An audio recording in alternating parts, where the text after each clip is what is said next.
जो घोषणा पत्र है उसका हिडन एजेंडा है, जिसके बारे में प्रधानमंत्री जी ने अपने सभाओं में कहा है कि कांग्रेस का जो 60-70 वर्षों से भारत की संपत्ति को लूटने का एजेंडा रहा और उसको लूट कर इन्होंने अपने घर भरे, देश का विभाजन भी किया। अब फिर कांग्रेस उसी प्रक्रिया पर चल रही है। उन्होंने कहा है कि हम देश में संपत्ति का सर्वे कराएंगे, एक्सरे कराएंगे, हमारे समाज में, हमारे देश में, हम यहाँ तक कि जो स्त्री धन है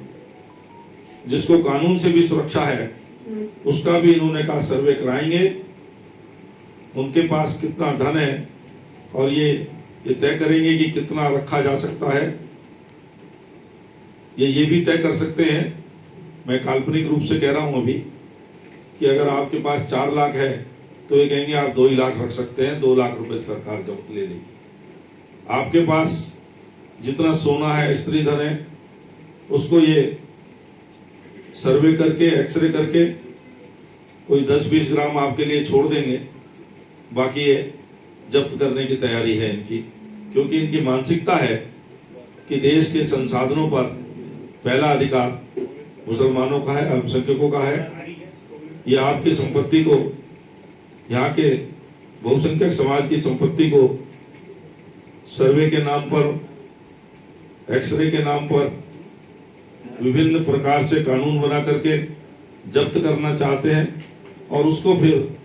जो इनका एजेंडा रहा है एक उस वर्ग में बांटना चाहते हैं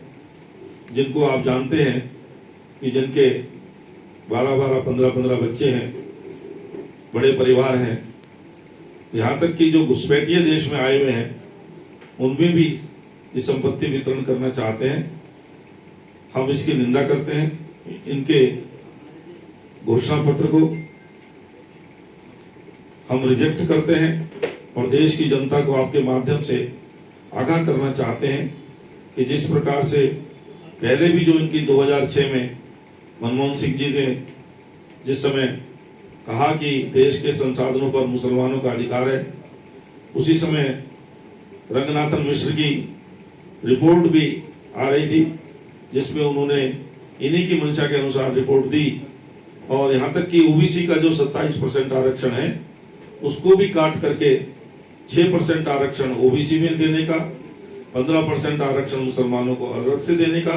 उस समय भी इन्होंने एक षड्यंत्र किया था जो आगे चल के सफल नहीं हुआ। और 2014 से जब से नरेंद्र मोदी जी की सरकार आई है जो विकास के एजेंडे पर काम कर रही है,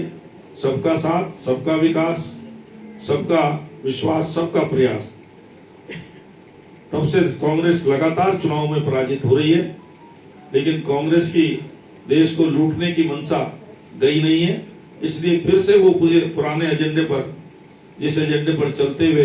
अल्पसंख्यक तुष्टीकरण के उन्होंने देश के धन को लूटा है, फिर से वो उसी एजेंडे पर आकर के अपने घोषणा पत्र में इस प्रकार की बातें कर रहे हैं। देश को जातियों में, उपजातियों में बांट करके, संपत्तियों को अन्य लोगों को बांट करके